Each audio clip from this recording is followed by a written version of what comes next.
What does heaven look like to you? Most of us carry some sort of mental picture, or at least some concept of heaven. Try this out sometime. Ask people you know what they think of when they think of heaven. Listen to their answers. I suspect you'll find some consistent themes, and chances are, many of these themes are quite different from what the Bible envisions. Hello, I'm Stuart Baskin, pastor of First Presbyterian Church of Tyler, Texas, and this is your daily devotional for Monday, September 9th, 2024. Some people think of heaven as a beach paradise, a place to relax and lie in the sun and simply enjoy being. I get that. I enjoy a day or two sitting on the beach, watching and listening to the crash of the waves on the shore, feeling the breeze on my face, reading a novel, maybe even a trashy novel that doesn't require too much brain power, doesn't tax my mind.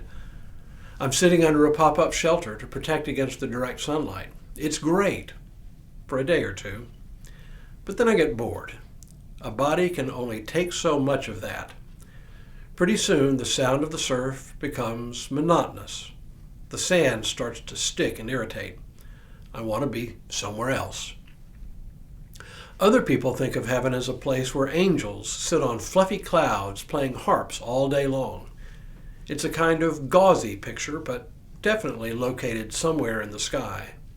Perhaps there's a gate with St. Peter sitting behind a great desk with volumes of books detailing the lives of everyone who has ever lived, ready to render final judgment and send them to their eternal reward. Heaven for the godly, hell for the unworthy. Then there are those who report near-death experiences, people who have been on the brink of death and experienced some sense of being separated from their body, often watching us from across the room or from the ceiling while doctors and nurses perform heroic measures to bring the person back to life. People tend to describe similar things. A bright light at the end of a long passageway. Ancestors or other family members who have already died beckoning them to come on.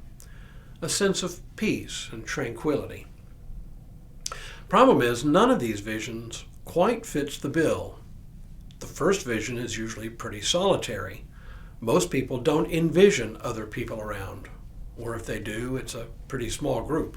Spouse, children, grandchildren, but definitely not a crowd.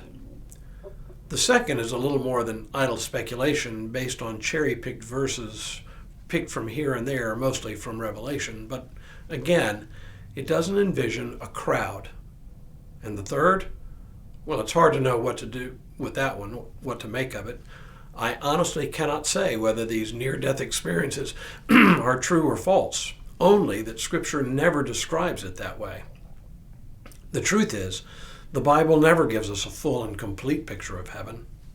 I think that's because heaven is beyond human words to describe. It is literally indescribable. There are a few passages here and there that give us glimpses, tantalizing hints, but nothing final or definitive. Nothing we can point to and say, that's what heaven is like. What we get are fleeting images. I don't think they are literal descriptions. Instead, they're sort of like parables. They illustrate, they point to something, but something uniquely beyond our ability to grasp. One of my favorite images, one that appears throughout Scripture, is heaven as a banquet table, or more precisely, a wedding banquet. Throughout the Gospels, Jesus uses this image of a wedding banquet to describe heaven. I think it's no accident that the Gospel of John describes Jesus' first miracle, the changing of water into wine, as taking place at a wedding banquet. Why a wedding banquet? Well, in the first place, it's a celebration. And in the second place, it involves a crowd. In other words, unlike the idea of heaven being like sitting on a beach, the banquet image reminds us that in heaven, we are not alone. Not only are we not alone, we are in celebration mode. It is a place of unlimited joy. The second image of heaven I like comes from the end of Revelation. In John's vision, heaven is not somewhere out there. It is right here in our midst. John reports, "Then I saw a new heaven and a new earth, for the first heaven and the first earth had passed away, and the sea was no more. And I saw the holy city, the new Jerusalem, coming down out of heaven from God, prepared as a bride adorned for her husband." The new Jerusalem is God's abiding presence among us. No longer is God up there in heaven somewhere else. God is right here. And notice that once again, there is wedding imagery.